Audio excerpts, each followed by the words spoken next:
नमस्कार दोस्तों, कैसे आप सभी लोग। आज तारीख 21 जून 2024 है, दिन शुक्रवार। हिंदी तिथि की बात करें तो आज ज्येष्ठ माह के शुक्ल पक्ष की चतुर्दशी तिथि। एक बार फिर से दोस्तों हाजिर हो गए आपके सामने राजस्थान की आज की 40 और गर्मा गर्म बड़ी खबरों को लेकर। बताएंगे आपको सभी खबरों के बारे में विस्तार से, लेकिन उससे पहले आज की बड़ी खबरों पर, मुख्य समाचारों पर, टॉप हेडलाइंस पर एक नजर डाल लेते हैं। सीएम भजनलाल शर्मा बोले, आगे बहुत सी भर्ती आने वाली है। 50% महिला आरक्षण का विरोध कर रहे युवाओं से भी कहा, आपको वंचित नहीं रखा जाएगा। इसी के साथ ही दोस्तों राजस्थान सरकार अब ओल्ड पेंशन स्कीम में करने वाली है बदलाव। 50,000 पदों की भर्ती भी कैंसिल की। गहलोत राज की 4 योजनाओं के नाम बदले, एक बंद भी कर दी। इसी के साथ ही दोस्तों जयपुर में 280 घर तोड़े, लेकिन मुआवजा एक को भी नहीं मिला। वो गलतियां जो मकान दुकान खरीदते समय करते हैं लोग। बताएंगे दोस्तों आपको एक्सपर्ट्स के द्वारा दिए गए इन सारे सवालों के जवाब। वहीं दोस्तों एक बड़ी चिंताजनक खबर, जयपुर की लाइफ लाइन कहे जाने वाले बीसलपुर बांध का पानी तेजी से घट रहा है। गहरा सकता है जल संकट। इसी के साथ ही दोस्तों नीट परीक्षा की धांधली के खिलाफ आज कांग्रेस का बड़ा प्रदर्शन। पायलट बोले, लाखों बच्चों के सपनों पर छाया संकट। वहीं दोस्तों धर्मांतरण पर नया कानून लाने वाली है भजनलाल सरकार। सुप्रीम कोर्ट में दिया हल्फनामा। वहीं दोस्तों ओपीएस में नया अंतर मॉडल लागू करने में आखिर क्यों हिचक रही है सरकार। विपक्ष के सवालों पर भी साधी चुप्पी। वहीं दोस्तों 30 जून के बाद केवाईसी के बिना आपको नहीं मिलेगा राशन। बताएंगे दोस्तों आपको काम की खबर। वहीं दोस्तों भजनलाल सरकार का एक और बड़ा फैसला, राजस्थान के ये 3 जिले कर दिए रद्द। वहीं दोस्तों राजस्थान में अब जून महीने के इन 2 दिनों के लिए ड्राई डे हो गया घोषित। नहीं बिकेगी 48 घंटे तक शराब। बताएंगे दोस्तों आपको प्रदेश की 40 बड़ी खबरों के बारे में विस्तार से, लेकिन उससे पहले अगर अभी तक आपने चैनल को सब्सक्राइब नहीं किया तो सबसे पहले चैनल को सब्सक्राइब कर दे, वीडियो को लाइक कर दे और अपने कमेंट जरूर कर दीजिए। राजस्थान की आज की पहली और बड़ी खबर दोस्तों, गरीब किसान के बच्चों को अब मुफ्त में मिलेगी उच्च शिक्षा। देखिए दोस्तों राज्य सरकार गरीब किसानों के बच्चों को अब मुफ्त में उच्च शिक्षा देगी। इसके लिए अगले महीने से योजना भी शुरू की जाएगी। मुख्यमंत्री किसान शिक्षा प्रोत्साहन योजना के तहत राज्य के बटाईदार किसान से लेकर लघु सीमांत खेतिहर व श्रमिक किसानों के बच्चों को केजी से लेकर पोस्ट ग्रेजुएशन तक की शिक्षा निःशुल्क दी जाएगी। योजना के क्रियान्वयन के लिए महाविद्यालयों के प्राचार्यों को अधिकृत किया गया है। इसका लाभ लेने के लिए विद्यार्थियों को आवेदन के समय खुद के द्वारा साइन किया हुआ शपथ पत्र देना होगा। वहीं दोस्तों इस योजना की शुरुआत 1 जुलाई से होगी। इच्छुक आवेदन कर सकते हैं। इसके बाद राजकीय निधि कोष की देय राशि माफ कर दी जाएगी। कॉलेज आयुक्तालय ने बालिका शिक्षा को ध्यान में रखते हुए ये कदम उठाया है। नई राष्ट्रीय शिक्षा नीति को ध्यान में रखते हुए आयुक्तालय ने ये कदम भी उठाया ताकि सभी वंचित वर्गों तक शिक्षा सुलभ उपलब्ध हो सके। वहीं दोस्तों इस योजना का लाभ लेने के लिए आपको कुछ दस्तावेजों की भी जरूरत पड़ेगी, जैसे कि आवेदक का आधार कार्ड, माता पिता की आय का प्रमाण पत्र, मूल निवास प्रमाण पत्र, मोबाइल नंबर, खेती के कागज, voter ID card, MNREGA job card, Ujjwala योजना में चयनित होने के दस्तावेज, राज्य सरकार में अन्य योजना में पंजीकृत उस गांव या क्षेत्र का राशन कार्ड जहां आप रहते हो, और आवेदनकर्ता राजस्थान का मूल निवासी भी होना चाहिए। राजनीतिक हलकों से एक बड़ी खबर आई दोस्तों, डोटासरा ने कसा तंज, मन की बात बहुत हो गई, पेपर लीक की बात कब करेंगे। देखिए दोस्तों कांग्रेस के प्रदेश अध्यक्ष गोविंद सिंह डोटासरा ने पीएम नरेंद्र मोदी पर तंज कसते हुए सोशल मीडिया एक्स पर एक पोस्ट किया, जिसमें लिखा था कि मन की बात तो बहुत हो गई, पेपर लीक की बात कब करेंगे। इधर पूर्व उप मुख्यमंत्री सचिन पायलट ने भी नीट पेपर लीक प्रकरण पर ट्विटर यानी एक्स पर पोस्ट किया कि ये छात्र हितों के खिलाफ है।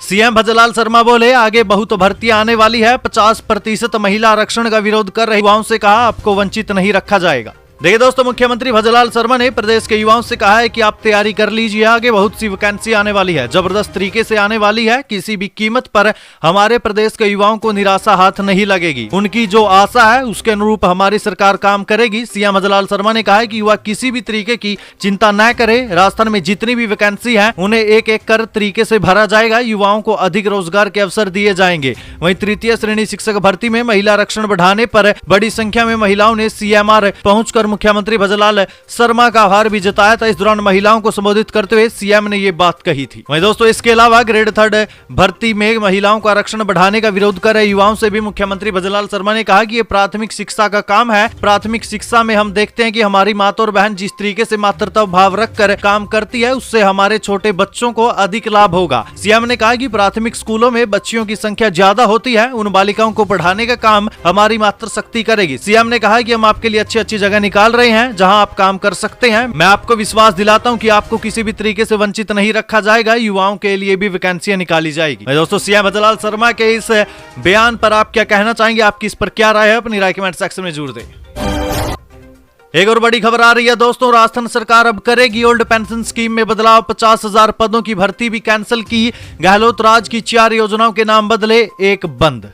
देखिए दोस्तों, कांग्रेस लगातार भजनलाल सरकार पर अपनी योजनाओं को बंद करने और उनके नाम बदलने का आरोप लगा रही है। लोकसभा चुनाव के चलते अभी तक भजनलाल सरकार ने किसी बड़ी योजना को तो बंद नहीं किया था, लेकिन गहलोत सरकार की 4 योजनाओं के नाम जरूर बदले।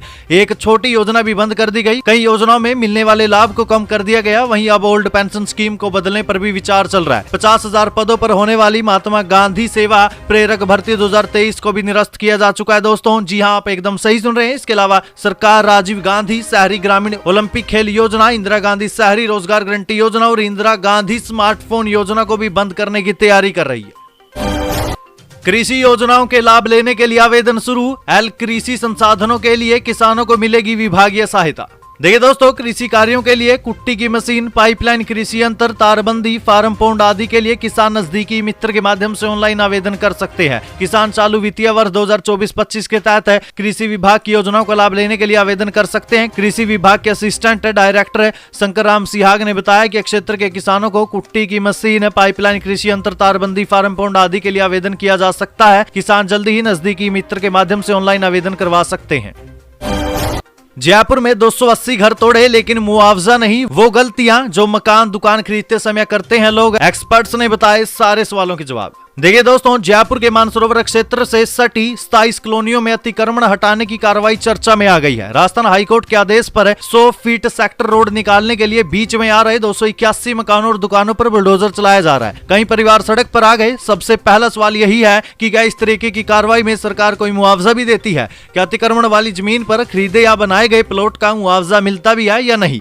मकान और दुकान या प्लॉट खरीदते समय किन बातों का ध्यान रखना चाहिए जिससे सपनों का आशियाना न टूटे? आज प्रॉपर्टी में सबसे ज्यादा धोखाधड़ी के मामले सामने आते हैं दोस्तों, इसलिए ऐसे कई सवाल लोगों के मन में रहते हैं। दोस्तों, ऐसे ही सवालों का जवाब एक्सपर्ट्स ने दिया है, तो चलिए बताते हैं आपको ऐसे सवालों के जवाब। देखिए दोस्तों, पहला सवाल यह है कि सड़क चौड़ी करने के दायरे में आने वाले मकान व दुकान को हटाने पर क्या मुआवजा दिया जाता है? सरकार कितना मुआवजा देती है? देखिए दोस्तों, इसका सीधा सीधा जवाब यह है कि रिहायशी और व्यावसायिक भवन की डीएलसी रेट अलग अलग होने से मुआवजा राशि भी उसी के अनुसार तय होती है। इसके लिए संबंधित व्यक्ति के पास टाइटल डीड यानी कि संपत्ति के स्वामित्व का प्रमाण पत्र होना जरूरी है, तभी आपको मुआवजा मिलेगा, अन्यथा आपको मुआवजा नहीं मिलेगा। अब दूसरा सवाल यह है कि अगर कॉलोनी जेडीए अप्रूव्ड नहीं है तो वहां मकान खरीदने के क्या नुकसान हो सकते हैं? देखिए दोस्तों, मकान खरीदने वाला हर व्यक्ति चाहता है कि अस्पताल, बैंक, स्कूल, शॉपिंग कॉम्प्लेक्स जैसी सामान्य सुविधाएं उसके घर के पास ही उपलब्ध हो। कई बार वो भविष्य में इन जरूरतों के पूरा होने की उम्मीद में आवासीय सोसाइटी या कृषि भूमि पर भी मकान ले लेता है। शहर के सीनियर टाउन प्लानर की माने तो ऐसी कई कॉलोनियों में लोग रह तो रहे हैं, लेकिन वहां इस तरह की सुविधाएं आएंगी नहीं, क्योंकि दोस्तों जेडीए से अप्रूव्ड नहीं होने के कारण वहां भविष्य में जेडीए किसी भी तरीके का विकास कार्य नहीं करवाएगा। वो अगर उस जमीन पर कोई प्रोजेक्ट या स्कीम भी आती है तो ऐसे मकानों को अतिक्रमण मानते हुए आज नहीं तो कल हटा ही दिया जा सकता है। तो दोस्तों, ऐसे में किसी भी विवाद से बचने के लिए जयपुर में मकान खरीदते समय जेडीए स्कीम में ही मकान ले। वहीं दोस्तों, आपको एक सबसे अच्छा तरीका बताते हैं जिससे आप ऑनलाइन अवैध कॉलोनियों की सूची भी देख सकते हैं। आपको कुछ नहीं करना, सिर्फ एक काम करना है। आपको जेडीए की वेबसाइट पर जाना है जो है jda.rajasthan.gov.in। इस पर आपको लॉगिन करना है। वेबसाइट पर थोड़ा नीचे आने पर आपको साइट के मेन्यू दिखाई देंगे। राइट हैंड की तरफ लास्ट मेन्यू आपको नोटिस बोर्ड पर क्लिक करना है।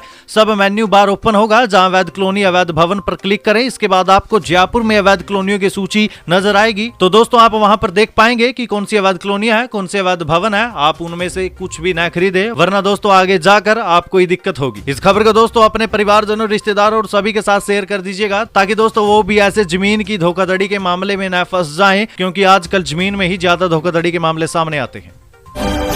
10 साल पुरानी डीजल और 15 साल पुरानी पेट्रोल गाड़ियों को किया जाएगा जब्त। 3.5 लाख गाड़ियां डी रजिस्टर्ड। देखिए दोस्तों, अलवर जिले के एनसीआर क्षेत्र में मोटर व्हीकल एक्ट के रजिस्ट्रेशन रद्द किए जा रहे हैं। अलवर के परिवहन अधिकारी सतीश चौधरी ने बताया कि कोर्ट के आदेश के बाद 10 साल पुराने डीजल वाहन और 15 साल पुराने पेट्रोल वाहन सड़कों से हटाए जाएंगे। इन वाहनों को हटाया भी जा रहा है। उन्होंने बताया कि 1 अप्रैल 2023 से लेकर मार्च 2024 तक ऐसे 1284 वाहनों के खिलाफ कार्रवाई की गई। 16,61,000 रुपए का जुर्माना वसूला गया। दोस्तों, अलवर में अभी तक 3,77,471 गाड़ियों को डी रजिस्टर्ड किया जा चुका है। बिना प्रदूषण प्रमाण पत्र के चलने वाले वाहनों के खिलाफ भी सख्त कार्रवाई हो रही है। जल जीवन मिशन घोटाले में तीसरी गिरफ्तारी। कोर्ट ने महेश मित्तल को ईडी हिरासत में भेजा।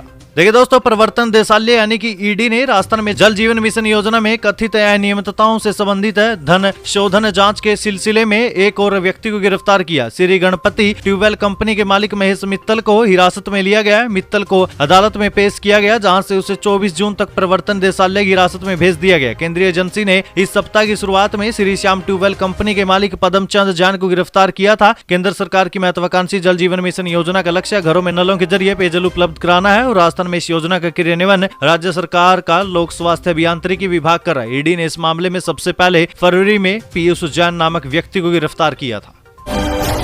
जयपुर की लाइफलाइन कहे जाने वाले बिसलपुर बांध में तेजी से घट रहा है पानी, गहरा सकता है दोस्तों जल संकट। देखिए दोस्तों, एक बड़ी चिंताजनक बात है। जल संसाधन विभाग के इंजीनियरों की माने तो बिसलपुर बांध में जितना पानी है उससे जयपुर और टोंक शहर में 2 महीने तक ही सप्लाई हो सकती है। मानसून के दौरान बांध में पानी की आवक नहीं होती है तो अगस्त में शहर में पानी की सप्लाई गड़बड़ा भी सकती है। जलदायी इंजीनियर वैकल्पिक इंतजामों पर भी फोकस कर रहे हैं। अभी 13 जून को सुबह 6 बजे बांध का जल स्तर 309.84 RL मीटर था। पिछले 5-7 दिनों में ये 10 सेंटीमीटर घट गया है। सबकी नजरें और उम्मीदें बिसलपुर बांध पर टिकी है। इस मॉनसून तक पानी पेयजल के लिए उपलब्ध होने की बात अधिकारी कह रहे हैं। वहीं दोस्तों, इंजीनियरों का दावा है कि शहर में 3300 नलकूप हैं और इनमें से लगभग 600 सूख चुके हैं या खराब हैं। इन नलकूपों को सुधारा जा रहा है जिससे बांध से पानी की सप्लाई गड़बड़ाने पर पानी लिया जा सके। नीट परीक्षा की धांधली के खिलाफ आज कांग्रेस का बड़ा प्रदर्शन। पायलट बोले लाखों बच्चों के सपनों पर छाया संकट। देखिए दोस्तों, नीट परीक्षा परिणाम पर जारी बवाल थमने का नाम नहीं ले रहा है। देश भर में इसके खिलाफ विरोध प्रदर्शन हो रहे हैं। छात्र अभिभावकों के साथ साथ कई कोचिंग संचालक भी लगातार नीट परीक्षा के मामले में नेशनल टेस्टिंग एजेंसी की साख पर सवाल उठा रहे हैं। सुप्रीम कोर्ट में तो इसे लेकर कई याचिकाएं भी दाखिल हो चुकी है। इस बीच अब कांग्रेस ने नीट परीक्षा में हुई धांधली के खिलाफ बड़ा प्रदर्शन करने का ऐलान किया। राजस्थान कांग्रेस के पीसीसी अध्यक्ष गोविंद सिंह डोटासरा ने बताया कि नीट यूजी 2024 परीक्षा परिणाम में गड़बड़ी के आरोप के बीच एनडीए सरकार की चुप्पी के खिलाफ राजस्थान कांग्रेस जयपुर में राज्य स्तरीय प्रदर्शन करेगी। वहीं पीसीसी चीफ गोविंद सिंह डोटासरा के नेतृत्व में कांग्रेस जयपुर कलेक्ट्रेट सर्कल पर आज सुबह 10 बजे प्रदेश स्तरीय विरोध प्रदर्शन करेगी। विरोध प्रदर्शन में पार्टी के सांसद, विधायक, लोकसभा प्रत्याशी, विधानसभा प्रत्याशी, प्रदेश पदाधिकारी, जनप्रतिनिधि सहित प्रदेश भर के कांग्रेस नेता और कार्यकर्ता भाग लेंगे। वहीं दोस्तों, इधर सचिन पायलट ने भी नीट परीक्षा पर मचे बवाल पर अपनी प्रतिक्रिया दिया। सचिन पायलट ने सोशल मीडिया मंच एक्स पर लिखा कि नीट परीक्षा में हुई गड़बड़ी को लेकर केंद्र सरकार का संवेदनहीन रवैया बेहद ही निंदनीय है। कई राज्यों से गिरफ्तारियां साफ बता रही है कि इस परीक्षा में बड़ी धांधली हुई है। लाखों छात्र और उनके अभिभावक जो अथक परिश्रम कर परीक्षा की तैयारी करते हैं, उनके सपनों और भविष्य के समक्ष संकट खड़ा हो गया। मैं दोस्तों, क्या आप भी कांग्रेस के इस नीट परीक्षा की धांधली के खिलाफ प्रदर्शन का समर्थन करते हैं? अगर हाँ तो अपनी राय कमेंट सेक्शन में दें। अब घर में 4 बच्चे होने चाहिए, जयपुर में आरएसएस प्रचारक सतीश कुमार का बयान। देखिए दोस्तों, राजस्थान के जयपुर में स्वदेशी जागरण मंच के कार्यक्रम में बड़े परिवार की वकालत और 4 बच्चे पैदा करने की सलाह दी गई है। मंच के अखिल भारतीय सह संगठक और राष्ट्रीय स्वयं सेवक संघ यानी कि आरएसएस के प्रचारक सतीश कुमार का कहना है कि जिस घर में बच्चे हो, जवान हो और बुजुर्ग भी हो तो वो घर अच्छा माना जाता है। दरअसल स्वदेशी जागरण मंच की ओर से जयपुर में एक रिसर्च प्रोग्राम रखा गया था। इसमें 2047 तक देश में युवा जनसंख्या कितनी रहेगी और जनसंख्या में बुजुर्गों की संख्या कितनी रहेगी, इस पर स्टडी रखी गई। इस दौरान आरएसएस के प्रचारक सतीश कुमार ने कहा कि मैं नहीं कह रहा कि 5 या 6 बच्चे पैदा करो, मगर 2 या 3 बच्चे तो जरूर होने चाहिए। अगर 4 बच्चे हों तो अच्छा है। ये ऐसे ही नहीं कह रहा हूँ, काफी सारी रिसर्च के बाद बोल रहा हूँ। दोस्तों, आप सतीश कुमार के इस बयान के बारे में क्या कहना चाहेंगे? आपको इस बयान के बारे में क्या लगता है? क्योंकि आज के महंगाई के दौर में 1-2 बच्चों को पालना ही मुश्किल है। ऐसे में 3-4 बच्चों को कैसे पाला जाएगा, ये भी एक बड़ा सवाल होगा। धर्मांतरण पर नया कानून ला रही है भजनलाल सरकार, सुप्रीम कोर्ट में दिया गया हल्फनामा। देखिए दोस्तों, राजस्थान की भजनलाल सरकार धर्मांतरण के विरोध में एक नया कानून लाने जा रही है। इसके लिए राज्य सरकार ने सुप्रीम कोर्ट में पेश एक हल्फनामे में इसकी जानकारी दी है। हल्फनामे में राज्य में विशिष्ट कानून लागू होने तक इस मामले पर मौजूदा न्यायिक दिशा निर्देशों और केंद्रीय निर्देशों का पालन करने की राज्य सरकार की प्रतिबद्धता पर भी चर्चा की गई। सुप्रीम कोर्ट को राज्य सरकार के एएजी सी मंगल शर्मा ने बताया कि प्रदेश में फिलहाल धर्म परिवर्तन के संबंध में कोई विशेष कानून नहीं है और उनकी संबंध में नया कानून बनाए जाने की योजना है। उन्होंने बताया कि राज्य सरकार इस संबंध में सुप्रीम कोर्ट और हाई कोर्ट से जारी दिशा निर्देशों का पालन सख्ती से कर रही है और अब खुद का कानून लाने की तैयारी कर रही है। तो दोस्तों, ऐसे में कहा जा सकता है कि आपको आने वाले समय में भजनलाल सरकार द्वारा लाया धर्मांतरण के ऊपर कानून भी देखने को मिल सकता है। ओपीएस में नया आंध्र प्रदेश मॉडल लागू करने में क्यों हिचक रही है सरकार? विपक्ष के सवालों पर भी साधी चुप्पी। देखिए दोस्तों, राजस्थान में भजनलाल सरकार एक एक कर पिछली गहलोत सरकार के फैसलों को बदल रही है। अब ओपीएस को बदलकर नया आंध्र मॉडल लागू करने की तैयारी में है। इसमें परेशानी यह है कि योजना को बदलने के बाद राजस्थान में 2 नहीं 3 तरीके की पेंशन लागू हो जाएगी। राजस्थान में पिछली गहलोत सरकार में लागू की गई ओल्ड पेंशन योजना के तहत अब तक सरकार कुल 1761 लोगों को पेंशन आदेश जारी कर चुकी है। इनमें से 1164 रेगुलर पेंशन और 597 पारिवारिक पेंशन के प्रकरण शामिल है। अब प्रदेश की नई भजनलाल सरकार इस ओपीएस के लिए नया प्लान तैयार कर रही है, जिसमें आंध्र प्रदेश की तर्ज पर 50% फिक्स किए जाने का प्रावधान है। वहीं दोस्तों, इतना ही नहीं, ओपीएस जारी रहेगी या नहीं, इससे जुड़े सवालों पर भी भजनलाल सरकार चुप्पी साधे हुए है। भजनलाल सरकार ओपीएस को बदलकर नया आंध्र मॉडल तो लागू करना चाहती है, लेकिन कर्मचारियों के नाराज होने का भी डर है। इसी साल प्रदेश में 5 विधानसभा सीटों पर भी उपचुनाव होने हैं। वहीं इसके बाद लोकल बॉडी के चुनाव भी है, जिन पर कर्मचारियों का खासा प्रभाव रहता है। अगर राजस्थान में अब ओपीएस को बदल दिया, आंध्र मॉडल लागू कर दिया, तो इन चुनावों में भी भजनलाल सरकार को खामियाजा भुगतना पड़ सकता है। राजस्थान में ओपीएस के दायरे में करीब 4.5 लाख कर्मचारी आते हैं, इसलिए विधानसभा में कांग्रेस विधायकों की तरफ से ओपीएस लेकर पूछे गए सवालों का बीते 6 महीने से सरकार ने विधानसभा को कोई जवाब ही नहीं भेजा। आमजन के लिए दोस्तों एक बड़ी खबर है, 30 जून के बाद ई-केवाईसी के बिना नहीं मिलेगा आपको राशन। जानिए दोस्तों क्या है ये नियम।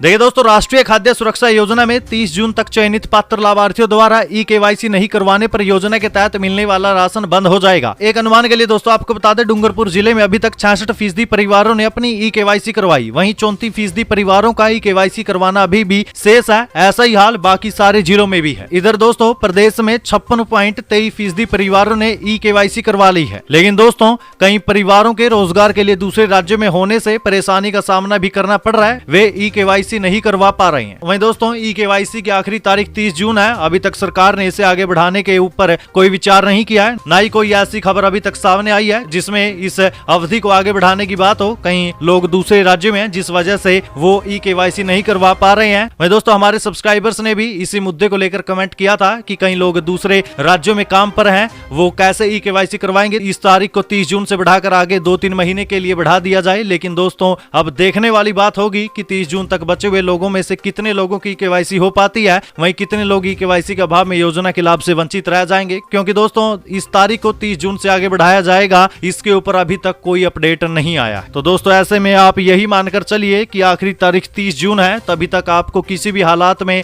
ई केवाईसी करवानी है, नहीं तो आप योजना के लाभ से वंचित रह जाएंगे। बजट में मेवाड़ को सौगात, आदिवासियों के लिए सेना में भर्ती समेत इन मांगों पर सीएम भजनलाल शर्मा ने जताई सहमति। देखिए दोस्तों, मुख्यमंत्री कार्यालय में आयोजित बजट स्तर को लेकर बैठक में जाखम डैम का पानी जयसमंद झील में लाने, अरावली पर्वत श्रृंखला के संरक्षण, वनोपज, राजस्थान की नदियों का अधिशेष पानी जो व्यर्थ बहकर गुजरात जा रहा है उसे रोकने के लिए स्थानीय नदियों और तालाबों का वाटर ब्रिज बनाने, वन विज्ञान केंद्र की स्थापना, जनजाति बालकों को भारतीय सेना में भर्ती के लिए सैनिक स्कूल की तर्ज पर शिक्षण संस्थानों को तैयार करने, उदयपुर में कौशल विकास केंद्र की स्थापना, सुखाड़िया विश्वविद्यालय में जनजाति अध्ययन केंद्र, बांसवाड़ा के जनजाति विश्वविद्यालय में गोविंद गुरु की प्रतिमा स्थापित करने और उदयपुर में खनिज विश्वविद्यालय स्थापित करने पर सहमति बन गई है। चिरंजीवी योजना को डॉक्टर्स ने बताया असफल, गहलोत बोले बदनाम कर रहे हैं, भजनलाल सरकार को दी ये राय। देखिए दोस्तों, भजनलाल सरकार अब एक्शन मोड में नजर आ रही है। जयपुर में प्री बजट को लेकर एक मीटिंग रखी गई, जिसमें राजस्थान डॉक्टर्स एसोसिएशन की ओर से भी गहलोत सरकार की चिरंजीवी स्वास्थ्य बीमा योजना को असफल बताया गया। वहीं इस बयान पर सीएम गहलोत ने भी दुख जताया और कहा कि ऐसा कहना बेहद ही दुखद है। वहीं दोस्तों, एसओ गहलोत ने भजनलाल सरकार को राय देते हुए कहा कि हमारी सरकार ने राइट टू हेल्थ का कानून बनाया, जिससे आपातकालीन परिस्थितियों में निःशुल्क इलाज हो सके। वर्तमान सरकार को डॉक्टर एसोसिएशन के साथियों को विश्वास में लेकर राइट टू हेल्थ के नियम जल्द से जल्द बनाकर लागू करने चाहिए, जिससे राजस्थान के हर निवासी को इलाज का अधिकार मिले। राजस्थान में महिला आरक्षण 50% होने पर खुशी से झूमी छात्राएं और महिलाएं, सीएम भजनलाल संग ली सेल्फी। देखिए, जयपुर में तृतीय श्रेणी शिक्षक भर्ती परीक्षा में महिलाओं को आरक्षण 50% किए जाने के अवसर पर आयोजित अभिनंदन और आभार समारोह में प्रदेश भर से आई महिलाएं और छात्राएं सीएम भजनलाल शर्मा से मिले तोहफों से खुशी से झूम रही थी। इसके बाद कई छात्राओं ने सीएम भजनलाल शर्मा के संग सेल्फी भी ली। सीएम ने सभी को जमकर आशीर्वाद भी दिया। भजनलाल सरकार का एक और बड़ा फैसला, राजस्थान के ये 3 जिले किए रद्द। देखिए दोस्तों, राजस्थान की भजनलाल सरकार ने एक और बड़ा फैसला ले लिया है। प्रदेश में पूर्ववर्ती कांग्रेस सरकार की ओर से 19 नए जिले बनाने के बाद पूर्व मुख्यमंत्री अशोक गहलोत की ओर से विधानसभा चुनाव की आचार संहिता से पहले की गई कुचामन, मालपुरा व सुजानगढ़ को जिला बनाने की घोषणा पूरी नहीं होगी। राजस्थान की भजनलाल सरकार ने विधानसभा में विधायक हरिश्चंद्र मीणा की ओर से पूछे गए सवाल के जवाब में जानकारी दी है कि नए जिलों के पुनर्गठन सृजन के लिए गठित उच्च स्तरीय समिति को समाप्त कर दिया है। ऐसे में अब कुचामन, मालपुरा व सुजानगढ़ के जिले बनने की संभावना खत्म हो गई है। पेपर लीक मुद्दे पर भाजपा पर बरसे टीकाराम जूली, कहा कब तक छात्रों के भविष्य संग खिलवाड़ करेगी मोदी सरकार। देखिए दोस्तों, राजस्थान एलओपी और कांग्रेस नेता टीकाराम जूली का कहना है कि देश का युवा लंबे समय से पेपर लीक से पीड़ित है। केंद्र और राज्य में भाजपा सरकार बड़े बड़े दावे करती है, लेकिन आज तक इसका कोई समाधान नहीं हुआ। यूजीसी नेट परीक्षा भी रद्द हो गई है। टीकाराम जूली ने आगे सवाल करते हुए कहा कि मोदी सरकार कब तक छात्रों के भविष्य के साथ खिलवाड़ करेगी, वो इस पर सख्त कानून बनाकर कार्रवाई क्यों नहीं करना चाहती है। चिकित्सा को लेकर एक दोस्तों बड़ी खबर आई। बोन कैंसर की सर्जरी को लेकर अब आपको नहीं करना पड़ेगा इंतजार। देखिए दोस्तों, सवाई मानसिंह अस्पताल में bone and soft tissue tumour surgery के लिए डेडिकेटेड ऑपरेशन थिएटर शुरू हो गया है। उद्घाटन के दौरान एसएमएस मेडिकल कॉलेज के प्राचार्य डॉक्टर दीपक माहेश्वरी ने बताया कि वर्ष 2017 में यहाँ ऑर्थोपेडिक ओन्को क्लिनिक की शुरुआत हुई थी। इसके बाद यहाँ ऑर्थोपेडिक ओकोलॉजी सर्जरी में एक्स्ट्रा कॉम्पोरियल रेडियोथेरेपी और reimplantation, liquid nitrogen, total femur replacement समेत कई सर्जरियों की सुविधा शुरू हुई, लेकिन डेडिकेटेड ऑपरेशन थिएटर नहीं होने से दिक्कत होती थी। विभाग अध्यक्ष डॉक्टर आरसी बंसीवाल ने बताया कि डेडिकेटेड ऑपरेशन थिएटर की सुविधा से बोन कैंसर के मरीजों को त्वरित इलाज मिल पाएगा। राजस्थान में यहां बनेगा सैटेलाइट अस्पताल, 5 लाख से अधिक आबादी को मिलेगा मेडिकल सुविधाओं का लाभ। देखिए, बजट शुरू होने से पहले ही राज्य सरकार ने लाडपुरा विधानसभा क्षेत्र में 300 बेड का बड़ा अस्पताल खोलने के लिए 25 करोड़ 55 लाख रुपए की वित्तीय स्वीकृति जारी कर दी। अब अस्पताल के लिए जमीन की तलाश का काम शुरू हो गया है। इससे लाडपुरा विधानसभा क्षेत्र की 5 से 6 लाख की आबादी लाभान्वित होगी। एमबीएस और न्यू मेडिकल कॉलेज अस्पताल में मरीजों का भार भी कम होगा। अब इस प्रोजेक्ट की मदद से हरा भरा होगा रेगिस्तान, बूंद बूंद पानी से पनपेंगे 4 लाख पौधे। देखिए दोस्तों, जामनगर अमृतसर भारतमाला परियोजना सुगम सफर का ही नहीं बल्कि धोरों और सूखे क्षेत्र में भविष्य में ग्रीन कॉरिडोर स्थापित करने का माध्यम भी बनने जा रहा है। परियोजना के तहत काटे गए पेड़ों और झाड़ियों के बदले लाखों की संख्या में न केवल पौधों का रोपण किया जा रहा है, बल्कि इस पूरे प्रोजेक्ट में ड्रिप इरिगेशन से कम पानी में मरु प्रदेश को हरा भरा बनाने की पहल की जा रही है। दोस्तों, भारतमाला परियोजना के तहत सड़क निर्माण का काम अंतिम चरण में है और राजस्थान में ग्रीन कॉरिडोर स्थापित करने की शुरुआत भी हो चुकी है। रेलवे की नई सुविधा 27 जून से चलेगी। अजमेर से ब्यास सत्संग स्पेशल ट्रेनें, जाने कहां रहेगा ठहराव। देखिए दोस्तों, रेलवे ने एक नई सुविधा दी है। इस स्पेशल ट्रेन से राधा स्वामी सत्संग में जाने वाले श्रद्धालुओं को फायदा मिलेगा। ब्यास में होने वाले राधा स्वामी सत्संग के आयोजन के मद्देनजर रेलवे ने यात्री सुविधाओं के लिए अजमेर से ब्यास के बीच एक ट्रिप सत्संग स्पेशल ट्रेन संचालित करने का निर्णय लिया है। रेलवे अधिकारियों के अनुसार अजमेर से ब्यास स्पेशल ट्रेन 27 जून को अजमेर से शाम 5:15 पर रवाना होकर अगले दिन दोपहर 12 बजे ब्यास पहुंचेगी। ब्यास से ट्रेन 30 जून को दोपहर 2:15 पर रवाना होकर अगले दिन सुबह 9:45 पर अजमेर पहुंचेगी। कानून मंत्री बोले, कांग्रेस ने इमरजेंसी में संविधान खत्म किया, कहा वेट एंड वॉच, सब चीजें ठीक होगी, भजनलाल सरकार अपना काम कर रही है। देखिए, कानून और न्याय मंत्री अर्जुन राम मेघवाल ने कहा कि कांग्रेस भारत के संविधान को खत्म करने का झूठा प्रचार कर रही है। जनता को भी इसका पता चल गया है। कंफ्यूजन क्रिएट करना और भाग जाना कांग्रेस की संस्कृति में है। ये बात अर्जुन राम मेघवाल ने सीकर के जैन स्कूल में पत्रकारों से वार्ता के दौरान कही। वहीं दोस्तों, अर्जुन राम मेघवाल ने कहा कि संविधान को खत्म करने का कांग्रेस का सिर्फ झूठा प्रचार था। संविधान को अगर खत्म करने का प्रयास किसी ने किया तो खुद कांग्रेस थी। कांग्रेस ने इमरजेंसी में संविधान को खत्म करने का काम किया। भारतीय जनता पार्टी तो संविधान का सम्मान करती है। राजस्थान यूनिवर्सिटी में छात्रों पर लाठीचार्ज, रिवैल्यूएशन के नाम पर वसूली के खिलाफ प्रदर्शन कर रहे थे, पुलिस ने खदेड़ा। देखिए, राजस्थान यूनिवर्सिटी में रिवैल्यूएशन यानी कि पुनः मूल्यांकन के नाम पर होने वाली वसूली को लेकर प्रदर्शन कर रहे छात्रों पर पुलिस ने लाठीचार्ज कर दिया। पुलिस ने मौके से 5 छात्रों को हिरासत में भी लिया। गुस्साए छात्रों ने प्रशासनिक भवन पर ही ताला लगा दिया। गैर वाल्मीकि सफाई कर्मचारियों से सफाई करवाने की मांग, वाल्मीकि समाज के कर्मचारियों ने 7 दिन की दी चेतावनी। देखिए, नगर परिषद टोंक में नियुक्त गैर वाल्मीकि समाज के सफाई कर्मचारियों को उनके मूल पद सफाई कर्मी का कार्य करवाने की मांग की गई है। इसको लेकर वाल्मीकि समाज के सफाई कर्मचारियों ने जिला कलेक्टर को ज्ञापन भी सौंपा। साथ ही चेतावनी दिया कि 7 दिन में गैर वाल्मीकि समाज के सफाई कर्मचारियों को सफाई के कार्य में अगर नहीं लगाया गया तो सफाई कार्य ठप कर पहले की तरह ही धरना प्रदर्शन किया जाएगा। कृषि विभाग ने बाजरा बीज के 4 नमूने लिए। दुकानदारों में मचा हड़कंप, किसानों को गुणवत्ता वाले बीज उपलब्ध कराने के लिए सैंपल लिए। देखिए दोस्तों, खरीफ फसलों की बुआई से पहले किसानों को उच्च गुणवत्ता युक्त खाद बीज उपलब्ध करवाने को लेकर कृषि विभाग ने सैंपलिंग की गति बढ़ा दी है। कृषि विभाग की टीम ने सघन गुण नियंत्रण अभियान के तहत बनेठा में बाजार के बीज के 4 सैंपल लिए। कार्रवाई कृषि अधिकारी कजोड़मल गुज्जर शिवजी राम यादव ने दुकानों और गोदामों में कृषि विभाग के संयुक्त निदेशक वीरेंद्र सिंह सोलंकी के निर्देशानुसार की। इससे सभी दुकानदारों में हड़कंप मच गया है। प्री बजट बैठक में उद्यमी बोले, उद्योगों को पूरी बिजली नहीं मिल रही है। मुख्यमंत्री भजनलाल शर्मा बोले, बजट में राज्य का 2047 तक का विजन शामिल होगा। देखिए, भजनलाल सरकार का पहला पूर्ण बजट है जुलाई में पेश होगा। इससे पहले मुख्यमंत्री भजनलाल शर्मा लगातार अलग अलग सेक्टर के प्रतिनिधियों के साथ प्री बजट बैठक में संवाद कर रही हैं। वहीं बीते दिन सीएमओ में उद्योग, व्यापार और क्रय सलाहकार संघों के प्रतिनिधियों के साथ सीएम ने बजट पूर्व संवाद किया। इस बैठक में उद्यमियों ने प्रदेश में उद्योगों को पूरी बिजली नहीं मिलने का मुद्दा उठाया। उद्यमियों ने कहा कि प्रदेश में पर्याप्त बिजली नहीं मिलने से उद्योगों के संचालन में परेशानी हो रही है। सरकार उद्योगों को पूरी बिजली उपलब्ध करवाए जिससे उनका संचालन ठीक से हो सके।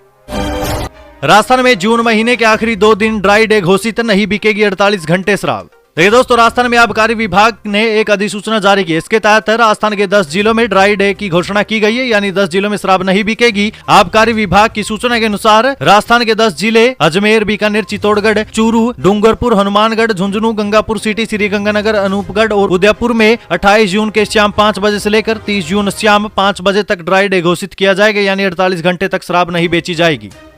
राजस्थान पर्यटन को लेकर डिप्टी सीएम ने दिए निर्देश, कहा नाइट टूरिज्म और आधुनिक पर्यटन को दे बढ़ावा। देखिए, राजस्थान पर्यटन न केवल देश में बल्कि पूरी दुनिया में मशहूर है। वहीं अब पर्यटन को और बढ़ावा देने के लिए और इसे आधुनिक बनाने के लिए राजस्थान की डिप्टी सीएम दिया कुमारी ने आवश्यक निर्देश दिए हैं। दिया कुमारी ने कहा कि पर्यटन के हेरिटेज स्वरूप और आधुनिक सुविधाओं से राजस्थान में पर्यटन को बढ़ावा मिलेगा। उन्होंने राजस्थान प्रदेश को पर्यटन के क्षेत्र में देश और दुनिया में अग्रणीय राज्य बनाने के लिए संभावित उपायों पर कार्य किए जाने के लिए विभागों को निर्देश भी दिए।